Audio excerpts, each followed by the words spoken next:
enlace en vivo con nuestro compañero Alex Pío, que se encuentra ahorita en el Centro de Convenciones por el Día del Periodista. Ahí se encuentra el presidente del Poder Judicial, Duverly Rodríguez, y la presidenta del Consejo de Ministros, Mercedes Arauz. Adelante, Alex, cuéntanos. Así es, muy buenas tardes, Micael. En estos momentos tiene la alternativa el presidente del Poder Judicial en el marco de ya la ceremonia de clausura del Congreso Internacional Periodismo, Radio y Televisión, que se ha venido desarrollando en los últimos 3 días en el Centro de Convenciones en el distrito de San Borja. A este evento asiste también, como tú lo has indicado, la presidenta del Consejo de Ministros, Mercedes Arauz. Vamos a escuchar en estos momentos las palabras ya de cierre del presidente del Poder Judicial, Duverly Rodríguez. Piden 50 soles, piden 1 millón, piden medio millón de indemnización. Bueno, hasta ahí no habría mucho problema, pero el problema es cuando ya se emite una sentencia, y en este caso el querellado, el periodista, tiene que hacer uso de un medio de impugnación, de una apelación, tiene que pagar una tasa judicial en relación al monto demandado. Entonces resulta que es impagable, pues. Es impagable. Entonces ya no hacen uso de la impugnación y terminan condenados pudiendo ser inocentes. Entonces esto, por ejemplo, nosotros en el Consejo Ejecutivo del Poder Judicial lo vamos a cambiar. Vamos a modificar las tasas que se tiene que pagar por los recursos cuando se trate de delitos contra el honor. Sobre todo para los periodistas, porque si no los ponemos en un plano de indefensión. Y tiene que haber una suerte de igualdad de armas entre el querellante y el querellado que por lo general es un periodista, ¿cierto? Ese también es un tema que lo tenemos que analizar. Porque eso de la famosa autorregulación, pregunto si habrá funcionado bien o no habrá funcionado bien. Eso lo dejo como pregunta a ustedes. La autorregulación. También creo que, así como hemos tenido una catástrofe natural, la naturaleza nos ha golpeado al comienzo de este año con el fenómeno del niño costero, o será niña costera, no sé, pero bueno, se le llama así, en el norte. Eso nos ha golpeado mucho. Entonces toda la economía, como está nuestra presidenta del Consejo de Ministros, que ha sido también ministra de Economía y conoce muy bien ese tema, casi todos los principales ingresos del Estado tienen que priorizarse para la reconstrucción. Y uno, no siendo mezquino y siendo solidario, tiene que entender que efectivamente esa es la prioridad, la reconstrucción. Entonces, nos ha golpeado la naturaleza. ¿Pero qué también nos ha golpeado? Odebrecht, pues. Es decir, nos ha golpeado también la corrupción, es decir, es un golpe moral. Eso nos ha afectado terriblemente y pone también al Poder Judicial, pues, en una situación de un reto. ¿Cómo vamos a responder al sistema de justicia ante esta mega corrupción, y que es corrupción política, y que nos hace hablar de cleptocracia, que es el gobierno de los ladrones? ¿Cuántas veces el Perú habrá estado gobernado por ladrones? ¿Y cuántos gobernantes honrados habremos tenido en el Perú? Hay que buscarlos como aguja en un pajar, me parece, ¿no? Entonces, también tenemos que entrar todos en esta batalla, y ustedes, prensa también, porque la prensa denuncia, pero que también lo haga responsablemente, que no condene con anticipación, porque si no tenemos ya los condenados mediáticos. Sean los condenados mediáticos, ya que vamos a hacer los jueces, ya mejor dejamos de hacer nuestro trabajo. No, a todos los ampara la presunción de inocencia. En Francia hay una ley exclusiva que se llama Ley de Presunción de Inocencia. Aquí es un artículo del Código Procesal Penal, pero no, allá es una ley específica. Y entre otras cosas, por ejemplo, le prohíben a la prensa publicar fotografías con las manos esposadas de las personas. Pero aquí ya vemos en la carceleta del Palacio de Justicia cómo salen los detenidos con una frazada, con una casaca cubriéndose sus muñecas, porque no quiere, porque es humillante el que aparezcan engrilletados. ¿Y cuántos de ellos serán inocentes después? Pero ya los sacaron engrilletados. Ese es un daño moral terrible. Pero eso es primera plana, pues eso es primicia. ¿Cierto? No va a ser primicia ni primera plana cuando se colegiaron ahora. Va a ser primera plana cuando alguien salga engrilletado. Entonces hay que respetar la presunción de inocencia. que cuando una persona esté condenada, ahí hasta será declarada culpable, no antes, pues. No antes. Y ahí debe haber mucha, digamos, mucha responsabilidad por parte de la prensa. Porque si no, ya tenemos los condenados mediáticos. ¿Y qué juez se va a atrever a absolver a algún condenado mediático? Si lo van a linchar mediáticamente. Y muchas veces en el Poder Judicial, algunos jueces tienen en su cabeza una frase que para mí es terrible. Lo que los costarricenses les llaman el indubio pro salario, el indubio pro bolsillo. Porque nosotros usamos una frase latina que dice indubio pro reo, o sea, en la duda hay que estar en favor del reo. Pero ahora hay otra palabra. Si tienes duda, no estés en favor del reo, tienes que estar en función de tu bolsillo. Es decir, condena nomás porque tienes que asegurar tu sueldo a fin de mes. Porque si tú lo absuelves, la prensa te va a linchar. En cambio, si tú lo condenas, te van a alabar. Entonces, pone a prueba la entereza, la integridad de un juez. Entonces, tenemos que tener mucha responsabilidad en el tema de la presunción de inocencia. Entonces, en el tema de la corrupción, volviendo, todos estamos empeñados en esta batalla. Actualmente yo tengo la presidencia de la Comisión de Alto Nivel Anticorrupción, que depende de la presidencia del Consejo de Ministros. Vamos a reactivar las comisiones regionales anticorrupción. Vamos a hacer una visita, un cronograma de visitas en todo el Perú para reactivar estas comisiones para que haya una lucha frontal contra la corrupción. Ya tenemos el Programa Nacional de Integridad y Lucha contra la Corrupción. Nos falta el plan. Lo vamos a trabajar dentro de poco tiempo junto con las autoridades del gobierno y de otros sectores que forman parte de la CAN. Pero todos tenemos que contribuir. Y, por ejemplo, han hablado de los códigos de ética. Yo digo que así como hay tantas leyes en el Perú, y a veces digo que hace falta una ley que haga cumplir todas las leyes, también hace falta un código que haga cumplir todos los códigos de ética. Tenemos código de ética de los periodistas, de los jueces, de los servidores públicos. Nos sobran códigos de ética, el tema ya es práctico. El tema es de conducta diaria. Y eso comienza a forjarse desde la casa, desde la familia. Por eso para mí el arma mágica clave para combatir la corrupción es la educación anticorrupción, no las penas. Está muy bien que el Congreso haya aprobado la imprescriptibilidad de los delitos de corrupción, pero lo fundamental es la parte preventiva. Y la parte preventiva va a la cabeza, a la conciencia. Y eso arranca en el seno del propio hogar, en nuestro domicilio. ¿Qué ejemplo recibimos de nuestro padre, de nuestra madre, de nuestros primeros profesores en la universidad? ¿Y qué ejemplo recibimos de nuestros gobernantes? Ese es un tema. Entonces, creo yo que en esta fecha ustedes también deben compartir esta preocupación nuestra por, digamos, llevar frontalmente a la lucha contra la corrupción. Nosotros, para poder estar más cerca de ustedes, porque hay una relación un poco tensa entre prensa y Poder Judicial por las razones que ya sabemos. Pero nosotros hemos hecho ya un curso para periodistas judiciales, ¿no? Para periodismo judicial, y estamos armando un diplomado con la Universidad Católica.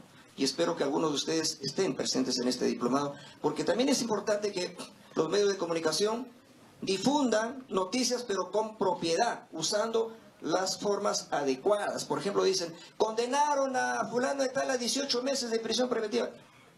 Mal dicha la frase. ¿Cómo van a decir condenaron a 18 meses de prisión preventiva? Ahí no hay condena. Condena es cuando ya hay juicio oral, cuando hay una sentencia, es una medida provisional. Entonces, tenemos que aprender a hablar el lenguaje adecuado, porque ustedes están educando. También lo sabemos que la actividad de ustedes es una actividad riesgosa, de mucho riesgo. Por ejemplo, el periodismo de guerra, aunque ahora casi todos son drones, y está todo teledirigido, ya no hay muchas batallas campales, los tanques como antes, ¿no? Pero de todas maneras, obviamente, hay muchísimos riesgos. Y por eso que hay muchos mártires, pues no nos podemos olvidar de los mártires de Uchuracay, que han sido periodistas que fueron buscando la verdad en las alturas de Iquicha, en Ayacucho. También el terrorismo es uno de los riesgos que también tenemos que afrontar.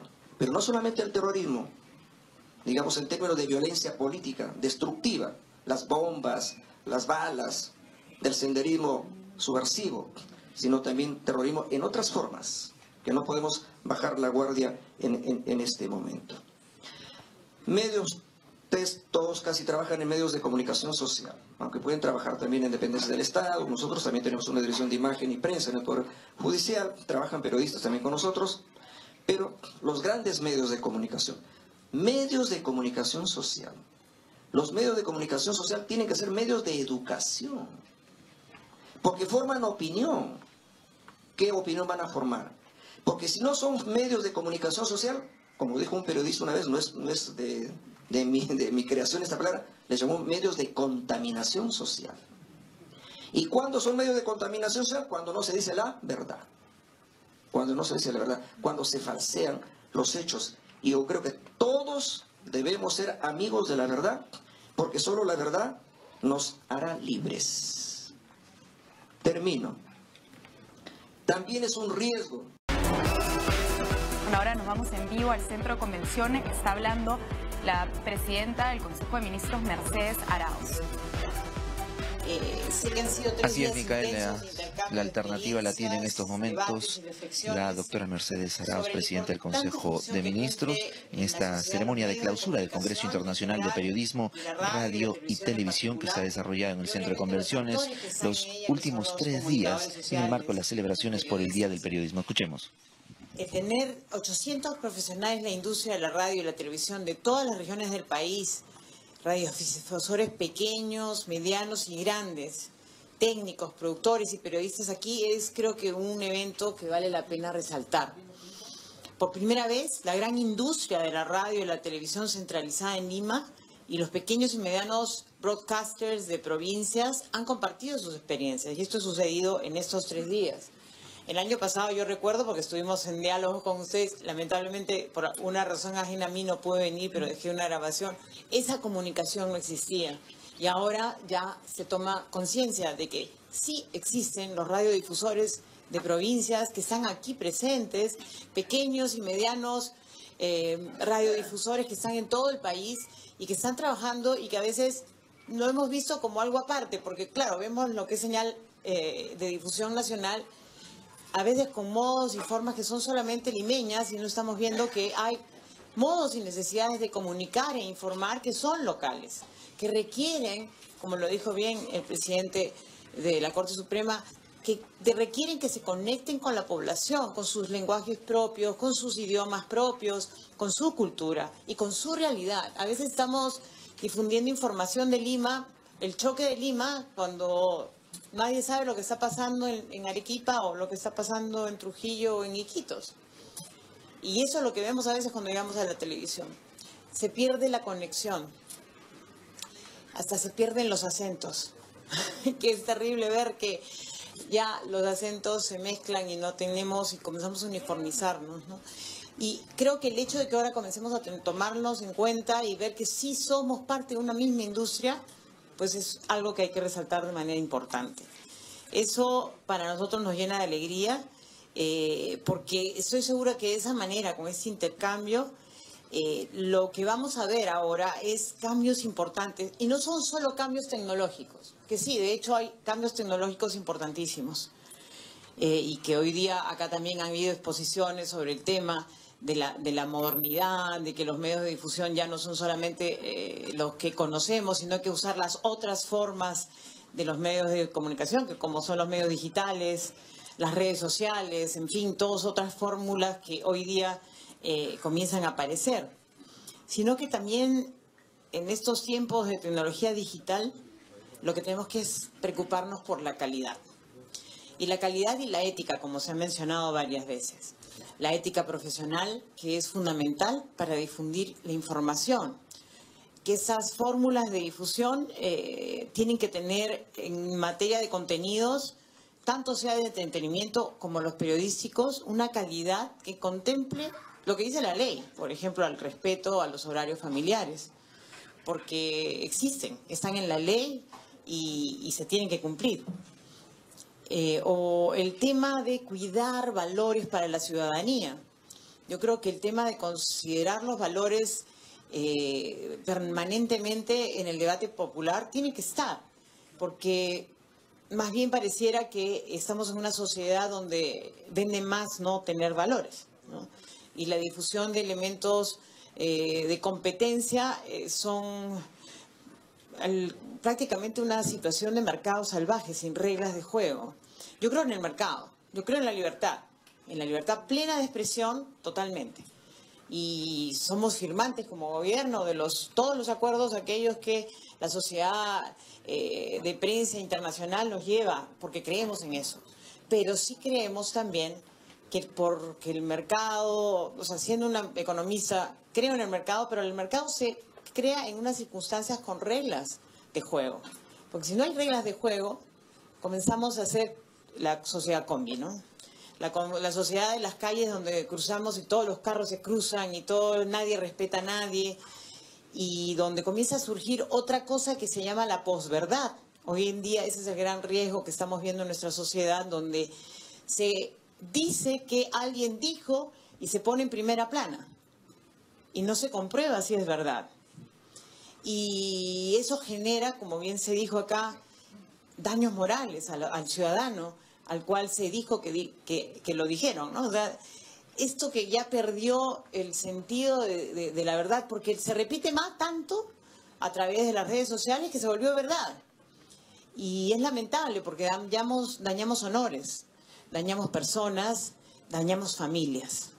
Y yo creo que ahí tenemos que considerar que teniendo una profesión tan respetable como la es el ser periodista o también ser broadcaster, el respeto a las personas y a la verdad bien sustentada, bien analizada, bien enfocada, es valioso. Yo creo que la libertad de opinión es importantísima, pero la opinión también es un juicio de valor que tiene que estar fundamentado. No porque a mí se me ocurrió, o cuento historias, ¿no? A veces leo los periódicos y me muero de la risa cuando dicen, la señora Arauz tomó determinada decisión porque hizo esto, así.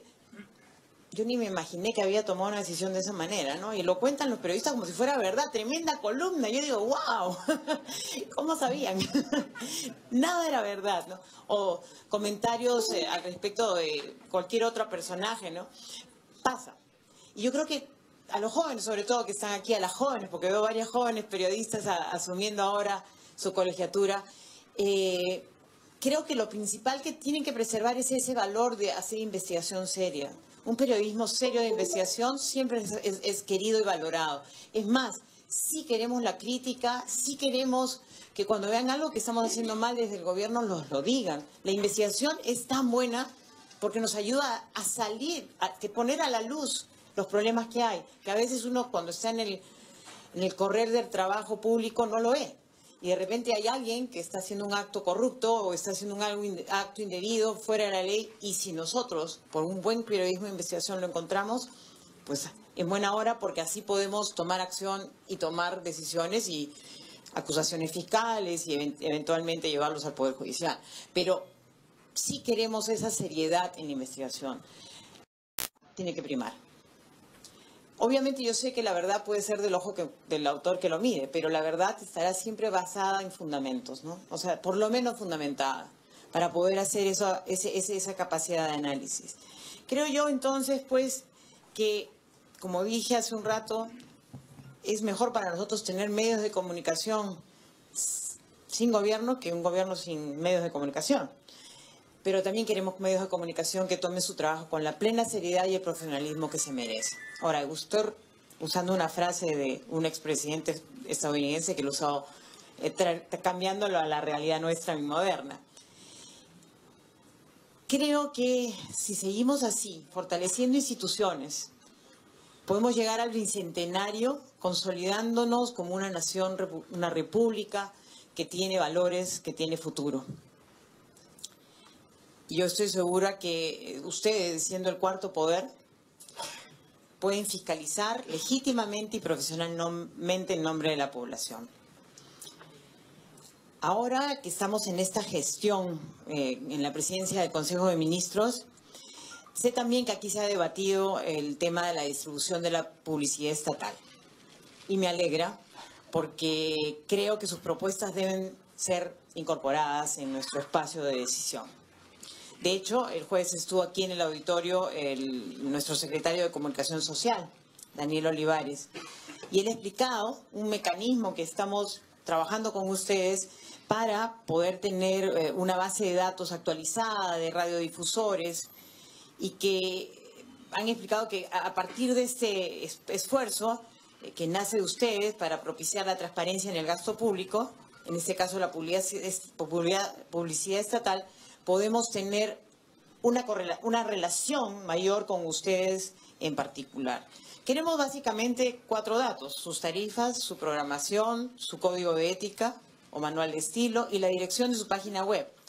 Es la primera base de datos libre y garantizada de filiación automática que se va a tener, y yo creo que con eso pronto podemos certificar y trabajar con ustedes. Ya me han contado los organizadores que ya había más de 100 medios de comunicación, pequeños y medianos, la gran mayoría de provincias, como nuevos inscritos en la base. Y quiero agradecerles por eso, porque ya podemos comenzar a trabajar con ustedes en manejo de la publicidad estatal.